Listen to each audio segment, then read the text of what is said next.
সিলেটের MC college হোস্টেলে দলবদ্ধ ধর্ষণ মামলার ৬ বছর পর আজ রায় দেওয়া হবে।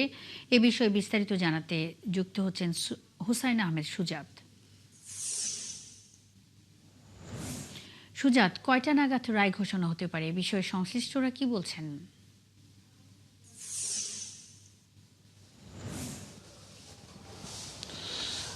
দেখুন মুন্নি, সিলেটের এমসি কলেজের হোস্টেলে এই গণধর্ষণটি কিন্তু সমগ্র দেশ তথা বিশ্বব্যাপী একটা আলোড়ন সৃষ্টিকারী ঘটনা এবং এই ঘটনার আজকে দীর্ঘ ৬ বছর পর সিলেটের দ্রুত বিচার ট্রাইব্যুনাল অর্থাৎ স্বপন কুমার সরকারের আদালত কিন্তু আজ দুপুরে এই আলোচিত মামলার রায় ঘোষণা করবেন। এখানে আসলে এই মামলায় সর্বমোট ৮ জন ছাত্রলীগ নেতা জড়িত রয়েছেন এবং তারা সবাই কিন্তু জেল হাজতে আছেন।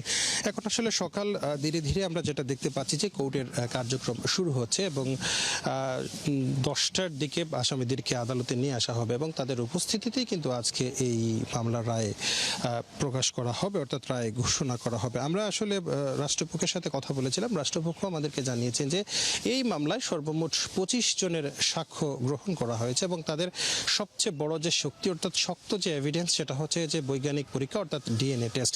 এখানে যে ভিকটিম ধর্ষণের শিকার হয়েছিলেন তার ডিএনএর সাথে যে কয়েকজন আসামি আছে তাদের বেশ কয়েকজনের ডিএনএ মিলেছে। সুতরাং তারা এই মামলার যেটা সর্বোচ্চ শাস্তি সেটিই কিন্তু তারা আশা করছেন যে আদালত সর্বোচ্চ শাস্তিটুকু দেবেন। পাশাপাশি আসামি পক্ষের যে আইনজীবী আছেন ওনার সাথে আমরা কথা বলেছিলাম, অ্যাডভোকেট আবুল কোয়ের হেলাল। তিনি বলছেন যে আসলে ভিকটিম যে সকল অভিযোগ এনেছেন তিনি সেটা প্রমাণ করতে পারেননি এবং এখানে যিনি যে ব্যক্তিকে তিনি স্বামী হিসেবে বৈধতা দিয়েছেন অর্থাৎ মামলার বাদী, সেই স্বামী তার প্রকৃত স্বামী না, অর্থাৎ বিয়ে হতে গেলে যে কাবিননামা যেটি লাগে সেটি কিন্তু আসলে বৈধ না, অর্থাৎ তার স্বামী সেটি প্রমাণ করতে পারেননি। পাশাপাশি আসামি পক্ষের আইনজীবী আরও একটি শক্ত এভিডেন্স দিচ্ছেন যে যিনি ভিকটিম রয়েছেন তিনি কিন্তু এর আগে কনসেন্টিং র্যাপ অর্থাৎ স্বেচ্ছায় তিনি ছাত্রলীগ নেতাদের সাথে মেলামেশা করেছিলেন। তবে আদালত বলছেন যে এমসি কলেজ হোস্টেলের যে ঘটনা ঘটেছে সেটির বিচার হচ্ছে, এর আগে কি হয়েছে বা না হয়েছে সেটি আদালতের আসলে এখতিয়ার না। তবে যে ঘটনাগুলো উঠে এসেছে অর্থাৎ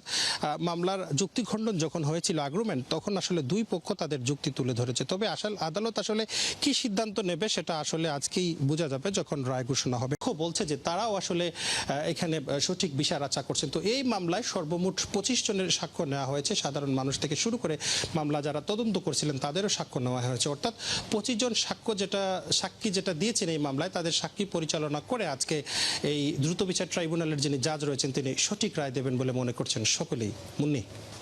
হোসেন আহমেদ সুজাত, নিশ্চয়ই এ বিষয়ে আরও জানবো পরবর্তী সংবাদ সংযোগে। সঙ্গেই থাকবেন। সিলেটের এমসি কলেজ হোস্টেলে দলবদ্ধ ধর্ষণ মামলার ৬ বছর পর আজ রায় দেওয়া হবে। এ বিষয়ে খবরাখবর নিয়ে হুসাইন আহমেদ সুজাত যুক্ত ছিলেন।